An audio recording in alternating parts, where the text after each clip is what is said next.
We faced two problems before our Vietnam trip: typhoon and immigration. Will we make it? Join us to find out.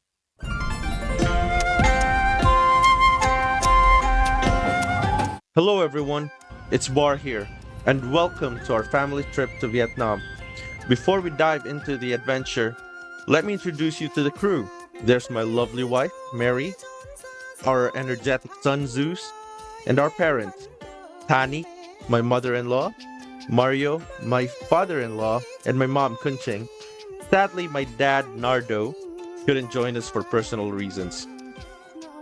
We're all from Cebu, a beautiful island in the heart of the Philippines. Now, getting to Vietnam isn't straightforward for us. There are no direct flights from Cebu to Vietnam.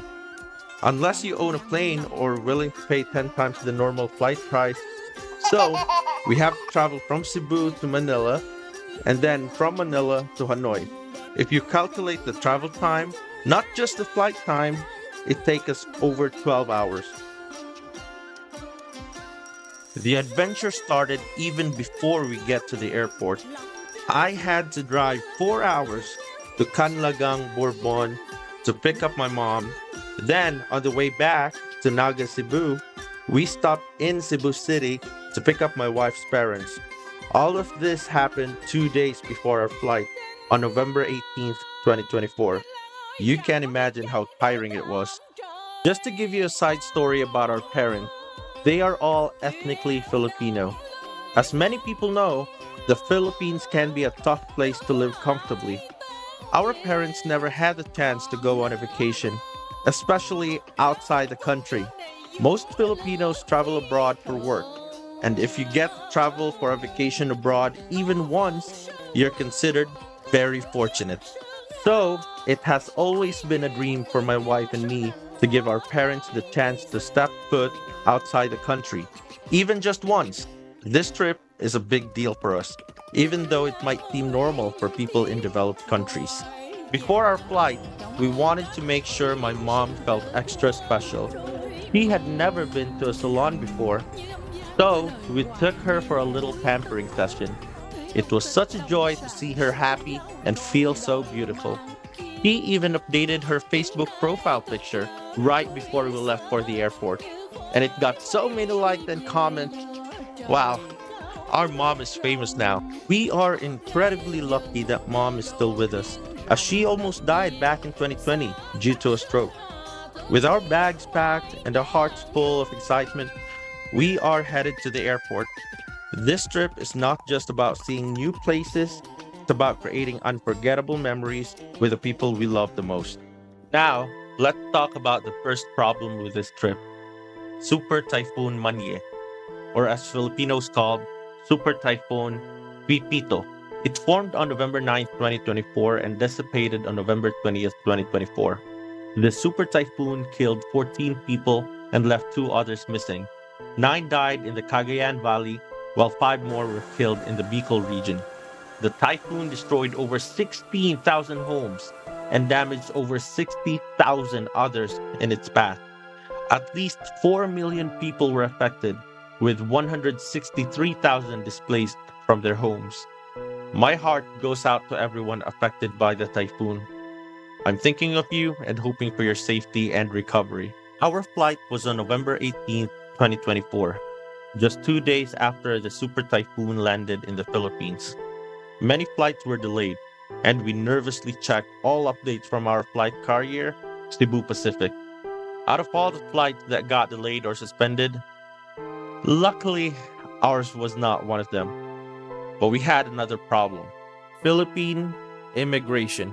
Passing through Philippine immigration is challenging for us Filipinos due to several factors. The government has strict measures to prevent human trafficking and illegal recruitment, which often results in thorough scrutiny of travelers' documents and intentions. Many Filipino travel abroad for work, and immigration officers are vigilant in ensuring that those leaving the country have legitimate reasons and proper documentation. Additionally, there are concerns about tourist workers who leave on tourist visas but intend to work illegally abroad.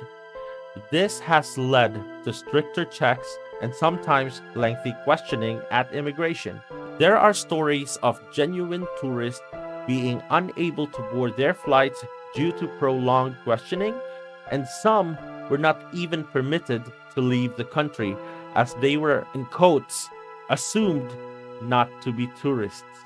Our situation was a bit tricky since only my wife, my son, and I had experience going abroad.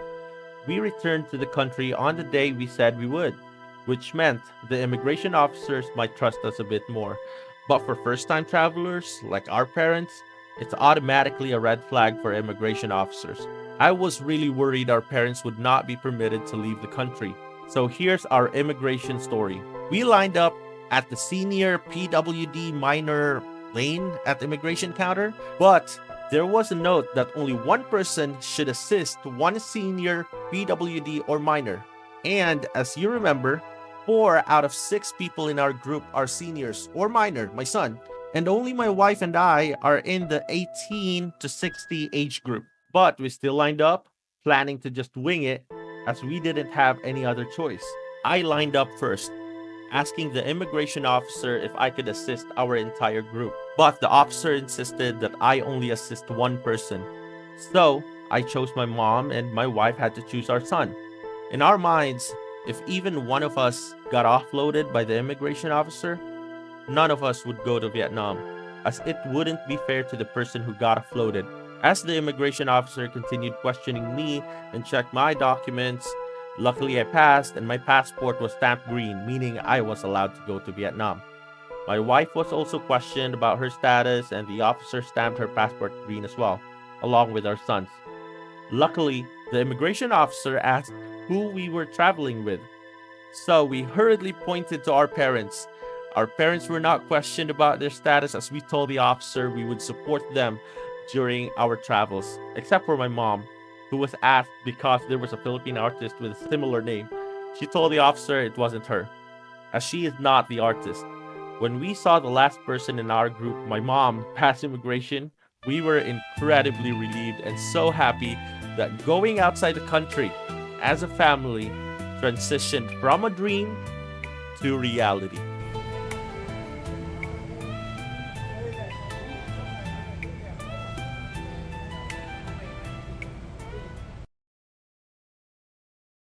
Pa, Na, unsay mo feeling kana nakato na kog lain nasod? Mahay ka, malipay, unsa man? feeling nako.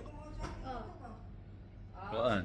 Nalipay pero sakit akong lubot. Nga naman. Sigling kod. Unsay mong feeling nakato na kog lain nasod? Happy. Salamat sa akong mga anak. Unsay feeling nimo? Happy!